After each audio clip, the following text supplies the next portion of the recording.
ಮಗುವನ್ನ ಕಸ ತೊಟ್ಟಿಲಿ, ಮೋರಿಲಿ, ದೇವಸ್ಥಾನ, ರಸ್ತೆ ಬದಿಯಲ್ಲಿ ಬಿಟ್ಟು ಹೋಗೋದಿಕ್ ಮನಸ್ಸಾದ್ರೂ ಹೇಗೆ ಬರುತ್ತ್ರಿ? ಎಳೆ ಕಂದ ಮಗಳು ಇರುವೆ, ನಾಯಿಗಳ ದಾಳಿಗೆ ತುತ್ತಾಗಿ ಪ್ರಾಣ ಕಳ್ಕೊಳ್ಬಹುದಲ್ವಾ? ಹೆತ್ತವರಿಗೆ ಬೇಡವಾದ ಮಗುವನ್ನ ಸರ್ಕಾರಕ್ಕೆ ಒಪ್ಪಿಸಬಹುದು. ಇಂತಹ ಮಕ್ಕಳನ್ನ ಸರ್ಕಾರ ಸುರಕ್ಷಿತವಾಗಿ ಪೋಷಣೆ ಮಾಡಿ ಮಗುವಿಗಾಗಿ ಹಂಬಲಿಸುವವರಿಗೆ ಕಾನೂನುಬದ್ಧವಾಗಿ ದತ್ತು ನೀಡುವ ಮೂಲಕ ಮಗುವಿಗೆ ಸುಭದ್ರ ಬದುಕನ್ನ ಕಟ್ಟಿಕೊಡುತ್ತದೆ.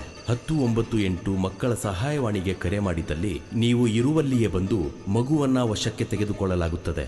ಒಂದು ಕರೆ 1098ಕ್ಕೆ ಕರೆ ಮಾಡಿ ಒಂದು ಪ್ರಾಣವನ್ನು ಉಳಿಸಿ. Toll free number 1098. ಪ್ರಕಟಣೆ ಮಕ್ಕಳ ರಕ್ಷಣಾ ನಿರ್ದೇಶನಾಲಯ, ಮಹಿಳಾ ಮತ್ತು ಮಕ್ಕಳ ಅಭಿವೃದ್ಧಿ, ವಿಕಲಚೇತನರ ಮತ್ತು ಹಿರಿಯ ನಾಗರಿಕರ ಸಬಲೀಕರಣ ಇಲಾಖೆ, ಕರ್ನಾಟಕ ಸರ್ಕಾರ.